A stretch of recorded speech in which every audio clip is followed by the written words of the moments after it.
Bene data bakundwa b'umwami Yesu Kristo, mwese abakurikira izi nyigisho tubahaye ikaze mu biganiro bya Saveur Divine.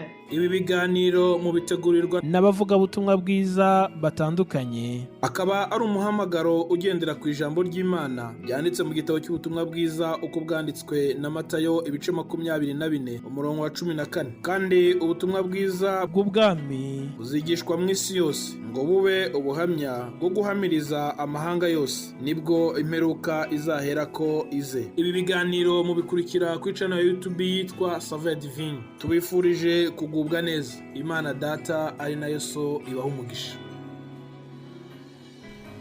Shuti bene data bakundwa b'umwami wacu Yesu, ndabaramukije amahoro ya Kristo nabane namwe. Igitondo cyiza ku bafite mu gitondo ndetse n'ijoro ryiza ku bari mu ijoro. Twese hamwe dushimira Imana kuko iduhaye uyu munsi mwiza. Nukuri ni by'igiciro. Ndashimira Imana kubw'ubuzima tubayemo. Ndashimira Imana yuko ikinshoboje kuba imbere yanyu kuza kugira ngo dusangire ijambo ry'Imana. Dutangiye iki cyumweru gishya. Imana nishimwe. Nukuri nyizamuriye icyubahiro mbere yo kugira icyo navugira imbere yayo. Imana nishimwe. Rero mbahaye ikaze mwese abakurikira ubutumwa bwiza, ikaze muri uyu mwanya mwiza dutangiye, ikaze muri iki cyumweru dutangiye, ikaze imbere y'Imana. Haleluya. Mbanje gushimira Imana rero ku bwanyu mwese. Mbanje gushimira Imana kubw'umurimo wayo ukomeje kugenda neza, uburyo ikomeje kubana na buri wese muri twe, uburyo ikomeje kuduha ijambo ryo gusangira n'ubwoko bwayo, uburyo ikomeze kudukoresha binyuze muri iki kiganiro cya Saveur Divine. Nyizamuriye icyubahiro, nyishimira. Shimira kandi nawe wumva ubutumwa. Shimira bene data bitanga kugira ngo tubagezeho ubutumwa bwiza. Imana ibaha umugisha mwese, yaba ari ukora ikintu kinini cyangwa se igitoya muri uyu muhamagaro. Twese turi gutahiriza umugozi umwe, twese turi gukorera ubwami bw'ijuru, kandi twese tuzabona ingororano. Imana ishimwe rero ku bwa byose, kandi ikomeze iduhana umugisha. Haleluya. Rero hari imvugo ijya yemeza yuko ngo kuvuga ukuri kose atari byiza. Mu gifaransa bakavuga ngo toute vérité n'est pas bonne à dire. Ngo ukuri uko ariko kose si byiza kukuvuga. Ariko njyewe nakunze cyane uburyo Yesu yagiye abwiza abigishwa be ukuri, nubwo kwaba ari ukuri ushaririye, ariko akababwiza ukuri ibiri imbere uko bizamera. Abigishwa be yagiye abahugura akababwira ati rero nubwo mwankurikiye mumenye yuko iyi nzira mwakurikiye atari umunyenga. Oya, yagiye ababwira ibizababaho nubwo byaba ari ibintu bigoye, ariko ntabwo yigeze abibahisha. Arababwira ati mwirinde abantu kuko bazabagambanira mu nkiko kandi bazabakubitira mu masinagogi, bazabashyira abatware n'abami babampora. Muzaba abo guhamya imbere yabo n'imbere y'abapagani. Ariko niba bagambanira ntimuzahagarike umutima w'uko muzavuga cyangwa ibyo muzavuga, kuko muzabibwirwa muri uwo mwanya. Kuko atari mwe muzaba muvuga, ahubwo ari umwuka wa So uzabavugisha. Imana ishimwe. Mwibaze nawe uramutse ugiye gukoresha abantu, uri kurokirita abakozi bashya, ukabanza ukababwira uti nubwo muje kunkorera ariko mumenye yuko muzafungwa kubera njyewe patro wanyu.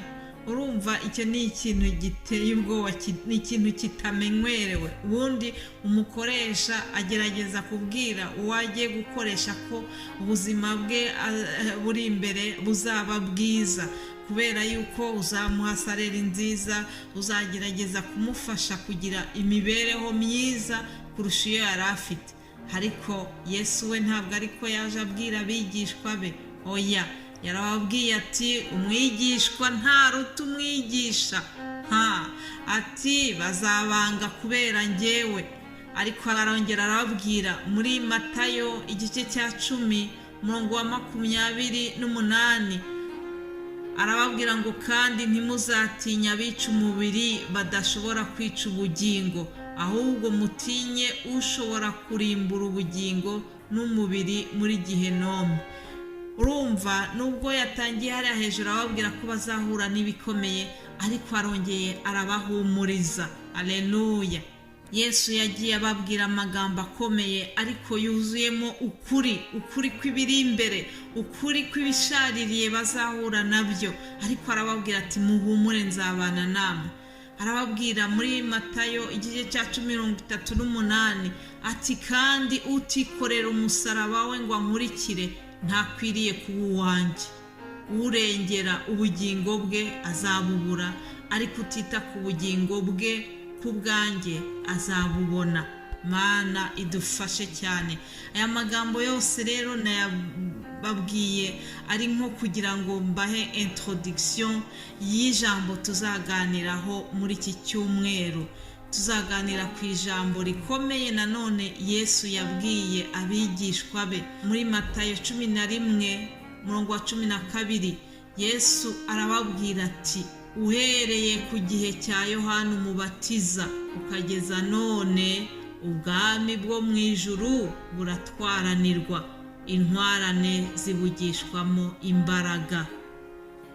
Mwene data, ndagira ngo nkubwire ko iyi nzira y'agakiza twiyemeje ntabwo ari umunyenga buri gihe, ni uguhirimbana, ni ukurwana. Ubwami bwo mu ijuru buratwaranirwa. Hari icyo ugomba gukora cy'ubutwari, hari ubutwari ugomba kwerekana kugira ngo winjire muri ubu bwami bw'ijuru. Birasaba yuko tuba intwari, birasaba yuko duhirimbana kugira ngo twinjire mu iri rembo Yesu yavuze ko ari irembo rifunganye. Niba rero ari irembo rifunganye, birumvikana yuko kuryinjiramo ntabwo byoroshye.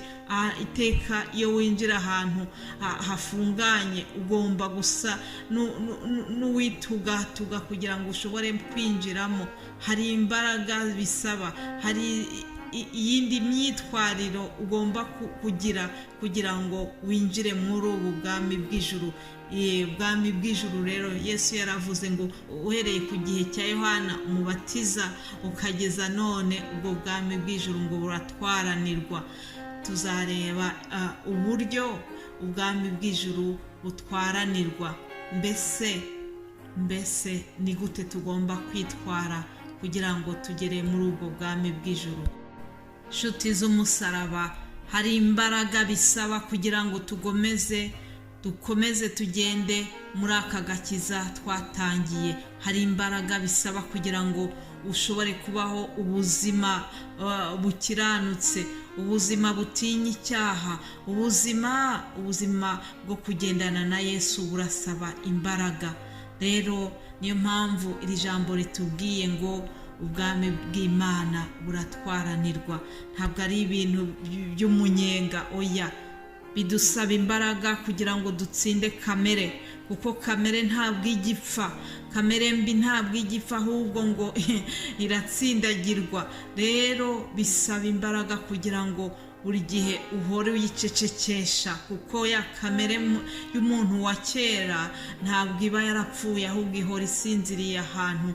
Biradusaba imbaraga kugira ngo rero tuyitsinde. Biradusaba imbaraga kugira ngo tugende mu ubuzima bukijijwe, ubuzima bwihana, ubuzima butinya icyaha. Ibyo byose birasaba imbaraga. Ndinginga Mwuka Wera kugira ngo n'ukuri azabane natwe muri iki cyumweru, azadufashe kugira ngo adusobanurire neza uburyo dushobora kuba intwarane, uburyo dushobora kugira imbaraga muri uru rugendo twatangiye rwo kujya mu ijuru. Imana ibaha umugisha mwese, kandi mbifurije kuzagira icyumweru cyiza, in bonne semaine. Mbifurije kuzumvira icyo umwuka wera atugezaho binyuze muri ibi biganiro bya Saveur Divine. Muhabwe umugisha. Yesu abane namwe mu byo mukora byose. Ni mu izina rya Yesu mbisabye kandi mwifurije umunsi mwiza. Amen.